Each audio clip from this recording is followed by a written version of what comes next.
O que vale mais a pena, investir em fundos imobiliários ou ações? É isso que a gente vai falar hoje, então sem muita enrolação, bora pro vídeo.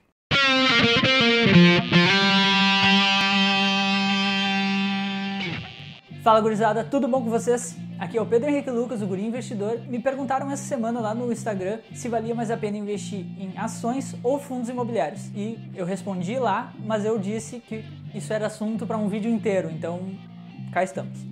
Primeira coisa que tu tem que entender é que tanto as cotas de ações quanto o ramo imobiliário fazem parte da renda variável. Muita gente pensa que o ramo imobiliário é algo de mais seguro, porém não, é renda variável tanto quanto ações. Mas vamos para as principais diferenças entre ações e fundos imobiliários, tá? Quantas vezes tu ouviu falar de um imóvel que em um ano ou aproximadamente esse período de tempo dobrou o seu valor? É difícil a gente ouvir isso. Vamos comparar isso com uma ação de uma empresa. Em ações a gente escuta isso com mais frequência. É muito mais comum tu ouvir falar que uma empresa se valorizou cento e poucos por cento em 1 ou 2 anos do que um imóvel.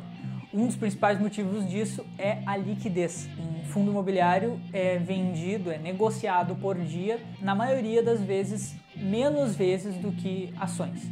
Outro ponto importante para tu avaliar o que vale mais a pena é a quantidade de dinheiro que tu tem para investir. Por quê? Se tu tem uma quantidade baixa de dinheiro e tu investe em fundos imobiliários, tu pode comprar aproximadamente 1 ou 2 cotas. Por exemplo, cada cota de um fundo imobiliário está em torno de R$100, dependendo do fundo imobiliário, obviamente, mas vamos pegar uma média. Em torno de R$100. Com essa cota, tu vai receber um dividendo de aproximadamente 30 centavos até R$1 tu pode receber. Pode variar muito além do que eu tô falando, eu tô fazendo apenas uma projeção. Então tu precisa ter uma quantidade X de cotas para que valha a pena esse dividendo.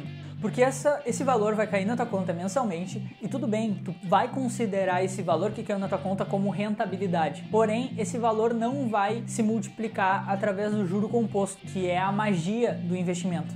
Uma vez que o dinheiro precisa estar investido para ele render de novo. Quando o dividendo cair na tua conta, tu não vai ter o suficiente, esse R$1 ou 30 centavos, não vai ser o suficiente para tu reinvestir. Só, claro, se tu comprar uma ação de alguma empresa que esteja por volta desse preço, mas tu não vai conseguir reinvestir no ativo que tu estava. Então tu não consegue criar a bola de neve em cima daquele ativo. E se essa é a primeira vez que você está olhando algum vídeo aqui no canal, pense em se inscrever. Eu trago vídeos sobre investimento, educação financeira e economia sempre. Então, se tu gosta desse tipo de conteúdo, vai ser muito legal te ter por aqui. Então, os principais pontos que tu tem que pensar é a liquidez daquele ativo, estude bem os ativos que tu vai escolher na tua carteira e também se o valor que tu tem vai ser o suficiente para, por exemplo, se tu investir num fundo imobiliário, se é um fundo imobiliário que tu entende, tu acredita no potencial e tu acredita que ele vai ter uma rentabilidade, essa ideia que eu tô falando é a base dos fundos imobiliários. Com um estudo fundamentalista, uma análise fundamentalista daquele fundo imobiliário, que tu entenda a empresa e tu acredite num ganho potencial daquela empresa, do fundo imobiliário, ok,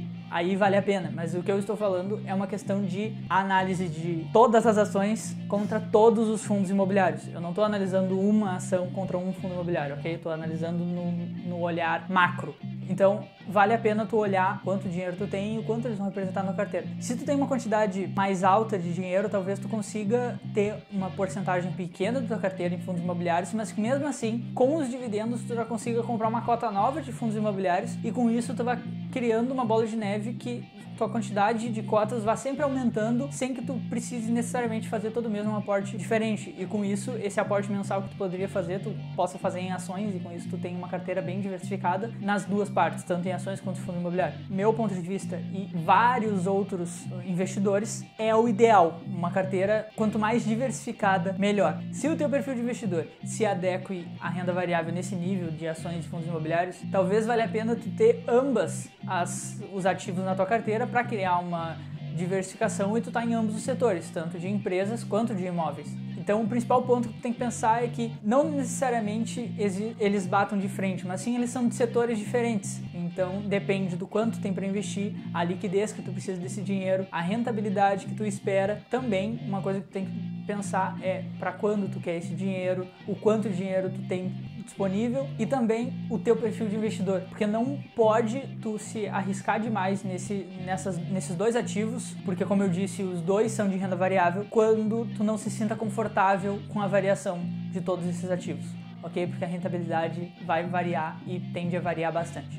E é isso, pessoal, o vídeo de hoje vai ficando por aqui. Espero ter respondido as dúvidas de vocês. Se vocês tiverem alguma dúvida mais específica, fiquem à vontade para me botar aqui nos comentários ou mandar para mim lá no meu Instagram, beleza? Muito obrigado e até a próxima.